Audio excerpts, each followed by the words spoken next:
Hello, everyone. It's our pleasure to participate in this virtual discussion organized by the Geneva Environment Network on sustainable fashion. My name is Anna Batalhone, and I am accompanied by my colleague Ann-Kathrin Zotz. We both work at the International Trade Center, which is the joint agency of the United Nations and the World Trade Organization. In our presentation, we will look at ITC's approach on resource efficiency and circular production in the textile and clothing sector. So starting with a brief overview of our work as ITC, our mandate is to support micro, small, and medium-sized enterprises from developing countries to compete in global markets. We do that through different ways, different work streams. For instance, working with trade and investment support institutions to strengthen their capacity to better serve SMEs in developing countries, or mainstreaming inclusive and green trade practices in value chains. In specific, our work on resource efficiency and circular production falls under this mainstreaming inclusive and green trade work stream. And the first part of our presentation, we will look into the business case for resource efficiency and circular production, or RECP, and some trends that point to the need of these practices in the textile and clothing sector. And starting with the question, what is resource efficiency and why is it important for companies and SMEs specifically? So resource efficiency is all about using the limited resources of the planet in a sustainable manner while minimizing the impacts on the environment. It's about the consumption and the use of water, energy, chemicals, and also adopting proper waste management practices that contribute to minimize the amount of inputs that are utilized in production processes along the value chains, such as the textile and the clothing value chain, as we have seen in the video. And for companies, resource efficiency translates also into more optimal operations, leading also to lower production costs and ultimately increased competitiveness in international markets. And once resource efficient measures are put in place, then we can start systematizing a circular economy model, which is this model of production and consumption that involves sharing, leasing, reusing, repairing, refurbishing, and recycling existing materials and products as long as possible. So the life cycle of the products is actually extended. In practice, it implies reducing waste to a minimum. And moving on into some of the global market trends that actually point to the need of RECP in the textile and clothing sector, we can see as a first trend the increased demand for traceability and transparency in the supply chain. Over the past years, there have been a couple of campaigns and movements driven by the civil society, but also consumers, requesting for more information about the sustainability of a product, but also the traceability. And as a consequence, brands, they are investing more and more in traceability and also sharing this information about all aspects related to production, but also suppliers, like who are behind actually the manufacturing of clothes, and also what are the inputs used, and so on and so forth. And a second trend that is also worth to mention regards the sustainability targets within the supply chain that are set by international apparel companies. We have also seen an increase of those.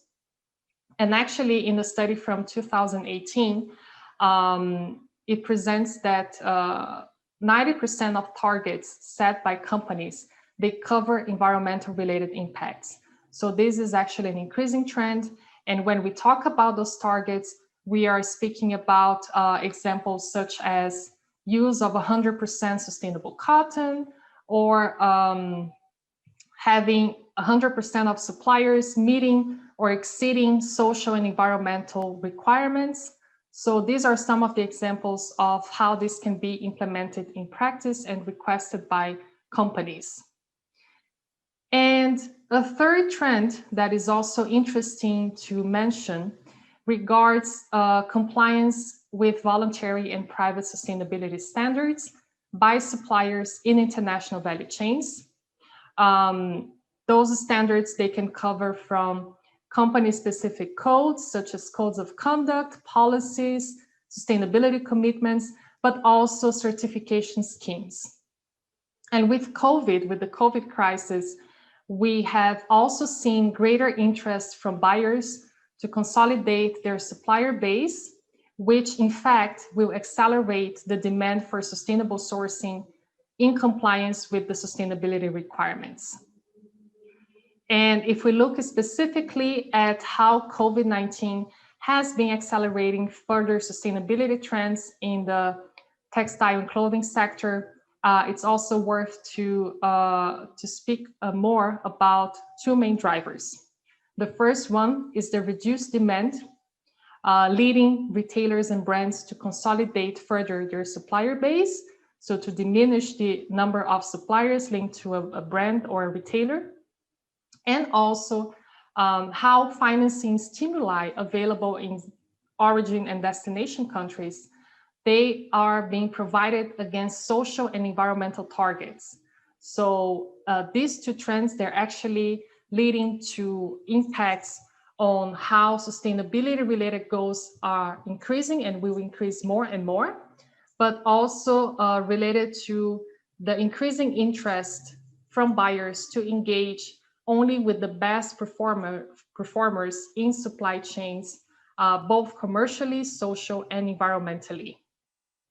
And on that note, I will hand over now to my colleague Ann-Kathrin Zotz, who will present ITC's approach on RECP and also illustrate some examples of best practices. Thank you.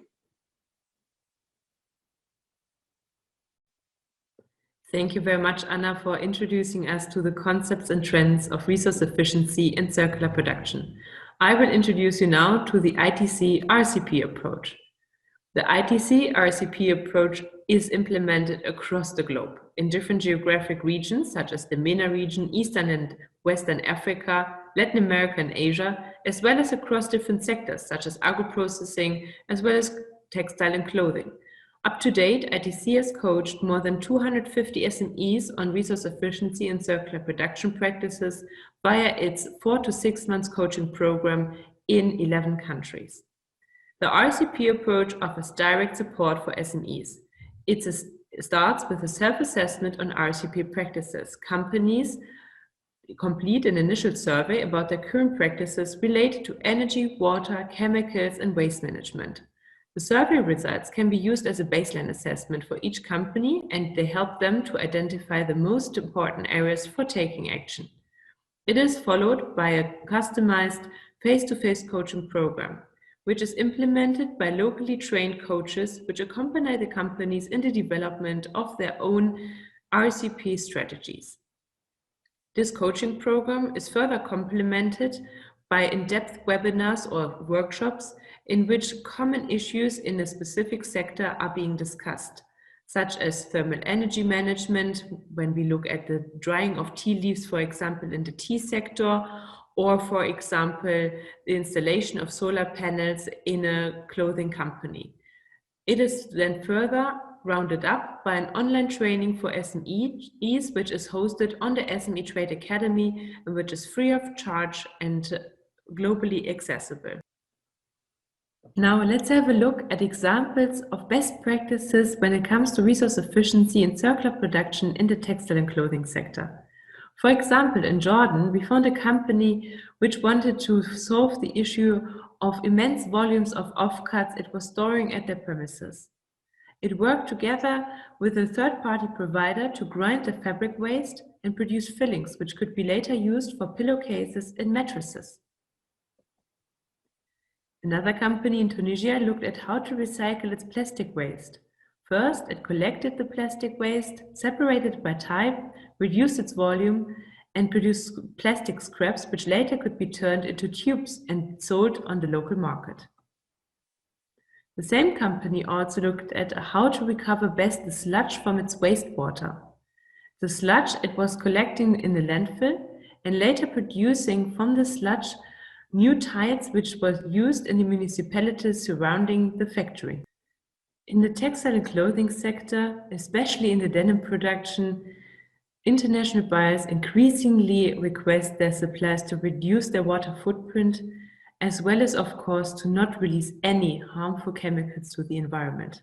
Water purification is one of the most prominent measures implemented by our beneficiary companies when going through this approach, as it's directly reducing the water footprint as well as it helps to not release any chemicals and pollute the environment. Also, buyers are increasingly looking at how to reduce their carbon footprint along their value chain. Hence, what we see that suppliers are most interested in is to reduce even further their own carbon emissions, such as by implementing LED lighting or looking into the installation of rooftop solar. So why going green? In this presentation, we gave you many different reasons to do so. Firstly, of course, to contribute to the fight of climate change and by reducing carbon emissions as well as the overall environmental footprint. But not only, and sometimes that's just not enough for a business in a developing country. Of course, making savings is the first and foremost argument for many companies, as well as reducing resource dependency and associated risks, especially when, for example, the energy grid is not reliable. Rooftop solar can really bring the needed independency. Complying, of course, also to environmental regulations, as well as then accessing new financing. Finally, also new business opportunities can arise by implementing resource-efficient and circular production measures, such as compliance with environmental sourcing requirements from new buyers or from existing buyers, development of new products and services, and finally, of course, to improve the reputation above other unsustainable companies. Do you have any further questions? Then contact us. You see our emails here. Thank you very much.